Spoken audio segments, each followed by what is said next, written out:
Quando o seu paciente tem, então, uma fase PCLA, que ele vai ter processos inflamatórios no osso, e tem uma fase ativa do periósteo, que é a roupa do osso, o paciente vai ter muitos sintomas. E esses sintomas, eles estão relacionados também ao fator reumatoide. Quando o paciente vai fazer o exame, o que vai gerar esse fator reumatoide no exame é o periósteo, não é o osso. É o periósteo em fase ativa.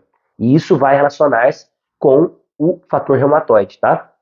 Então, se o paciente tiver o fator reumatoide, você tenha certeza que ele tem uma ativação do periósteo. Então, você precisa identificar situações que envolvam separação brutal, tá? Lógico, às vezes eu preciso de explicar detalhadamente o que é uma separação brutal, o que é uma sensação de autodesvalorização, dar exemplos clínicos de pacientes que tinham artrite reumatoide, que tinha às vezes fibromialgia, que tinha dores em articulações, dores musculares. Aqui fica muito difícil eu dar muito exemplo, porque eu ia ficar horas aqui falando isso para você. Mas eu preciso te mostrar pontualmente qual é o estresse, qual é o conflito para você procurar isso na história do seu paciente. E aí sim, encontrando o DHS, encontrando o estresse, você consegue criar estratégias para ajudar esse paciente a se equilibrar em relação à artrite reumatoide e parar de sentir dores, tá?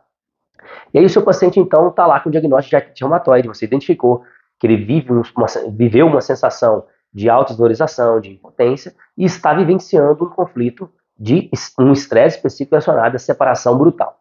Beleza. Quando você identifica isso no seu paciente, você precisa saber aonde ele tem o sintoma.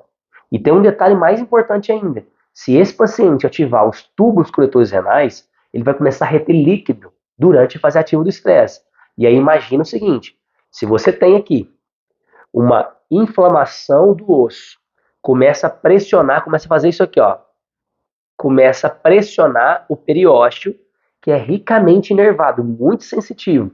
Então eu estou aqui inflamando o osso para recuperar o osso, para reformar o tecido ósseo.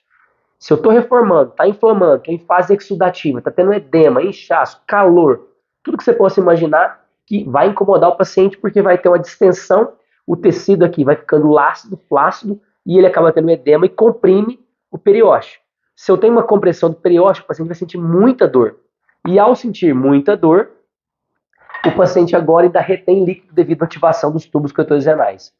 Se ele começa a reter líquido, a inflamação vai aumentar muito e a dor do paciente vai intensificar demais. E não vai adiantar você tentar ficar tratando aquela articulação que está com dor.